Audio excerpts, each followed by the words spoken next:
Halo teacher, this is your student. Jadi di sini your student ingin menjelaskan tentang aritmetika.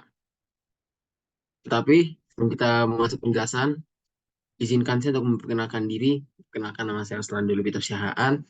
Saya dari absen 24, kelas 11 PMB 2. Jadi saya akan membahas tentang uh, 3 soal tentang teknologi, fisika, dan juga kehidupan sehari-hari melalui soal aritmetika.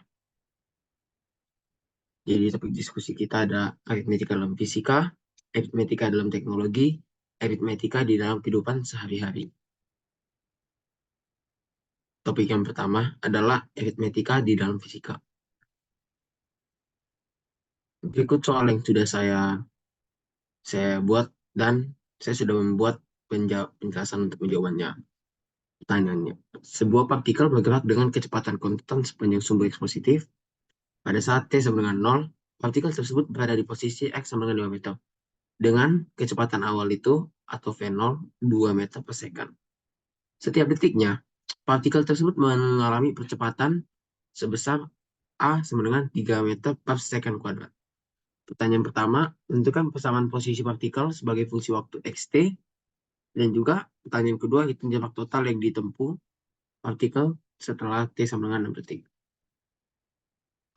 Lalu ini untuk jawabannya. Untuk nomor 1 kita bisa menggunakan pendekatan rumus GLBB yang sudah diajarkan di fisika, yaitu S itu jarak sama dengan V0T tambah setengah T kuadrat. Kenapa di sini ada X0? Karena tadi X0 itu dia sudah ada di posisi 5 meter. Jadi secara tidak langsung kita perlu menambahkan posisi 5 meter itu kepada rumus jarak kita. Lanjut ke rumusnya. S sama dengan S itu kita ibaratkan sebagai XT atau posisi akhir sama dengan posisi awal ditambah kecepatan awal dikali waktu ditambah setengah kecepatan dikali waktu. XT sama dengan 5. 5 itu posisi awalnya ditambah V0 sebagai 2 sebagai V0-nya. T tambah setengah kali 3 kali T kuadrat. Untuk jarak total yang ditempuh selama 6 detik, mungkin kita bisa menggunakan pendekatan rumus Sn untuk menghitung jarak totalnya. Sn sama dengan setengah N dikali 2N tambah buka kurung N kurang 1 dikali B. Di sini N-nya itu 6. Dan juga bedanya 3 karena bedanya itu kita ibaratkan sebagai percepatannya. Oke. Lalu kita tinggal masukin beberapa angka-angka tersebut ke rumus. Jadi dapatlah S6 sama dengan setengah kali 6 buka kurung 2 kali 2 tambah buka kurung 6 kurang 1 kurung kali 3 kurung. S6 sama dengan 3 dikali 4 tambah 15. 3 kali 19, S6 sama dengan 57. Karena S0 sama dengan 5, maka S6 sama dengan 5 tambah 57. S6 sama dengan 62.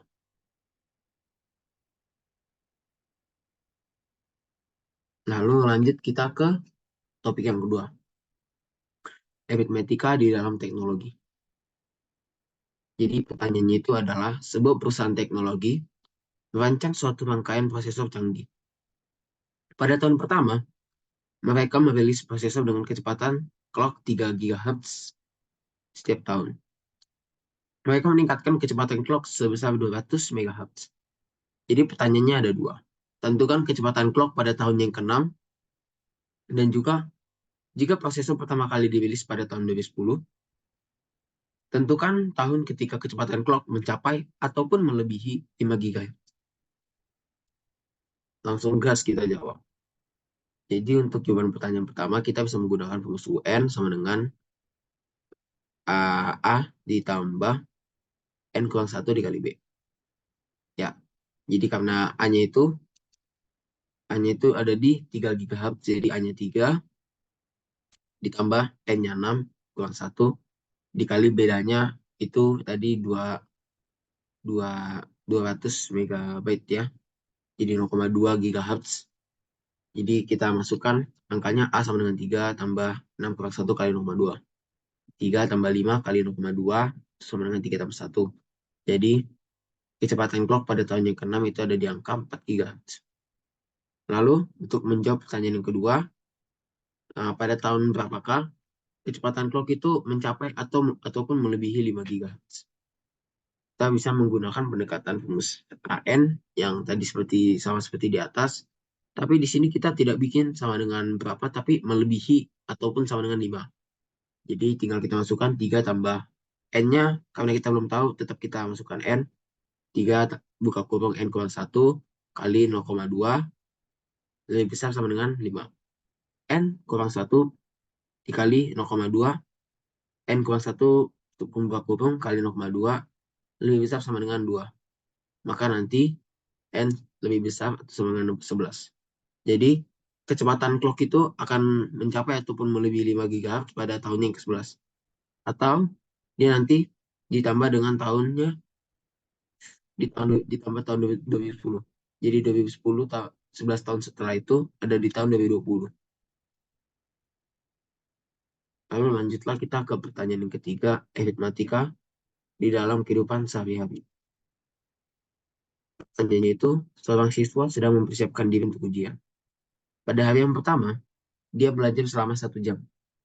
Namun untuk hari-hari berikutnya, dia menambah waktu belajarnya itu selama 5 menit dari hari yang sebelumnya. Pertanyaan pertama, tentukan total waktu belajar siswa tersebut pada hari yang kelima. Dan juga untuk pertanyaan kedua, jika siswa tersebut akan melakukan persiapan ujian selama 30 hari, tentukan total waktu belajar selama 30 hari tersebut. Untuk kedua soal ini kita bisa menggunakan rumus S5 dan juga S30.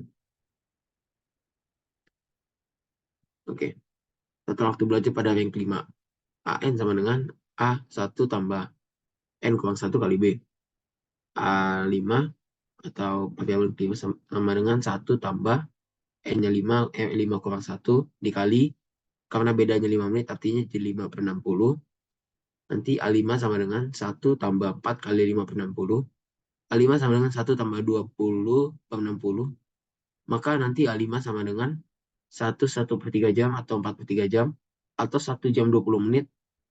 Ataupun itu nanti di angka 4.800 detik. Lalu untuk menjawab pertanyaan kedua, berapakah total waktu belajar selama 30 hari?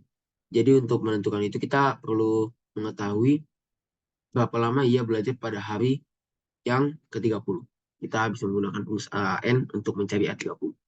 AN sama dengan A sama dengan 1 tambah N kurang 1, 30 kurang 1 dikali bedanya 5 per 60.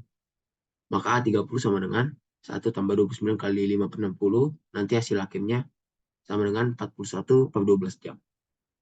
Lalu nanti kita gunakan rumus SN. Rumus SN-nya itu nanti sama dengan N per 2 dikali A tambah AN. S30 sama dengan N-nya 30 per 2 dikali, karena A-nya itu tadi di awal hanya 1 jam, dan juga di akhirnya AN itu sama dengan 41 per 12, nanti kita tambahkan S30 sama dengan 15 kali 12 tambah 41 per 12. Itu sama dengan 53 per 12 dikali 15. Maka S30 sama dengan 795 per 12. S30 itu kurang lebih mendekati 66,25 jam. Jadi total waktu belajar selama 30 hari adalah 66,25 jam. Jadi kesimpulan yang bisa kita dapatkan dari soal-soal di atas adalah ternyata aritmetika tidak hanya pembelajaran di kelas, tapi suatu fungsi aritmetika itu dia bisa diterapkan di dalam kehidupan sehari-hari, seperti contohnya soal-soal yang di atas tadi. Maka dari itu, mari kita belajar matematika demi kehidupan kita yang lebih berguna untuk kedepannya. Sekian presentasi dari saya. Terima kasih.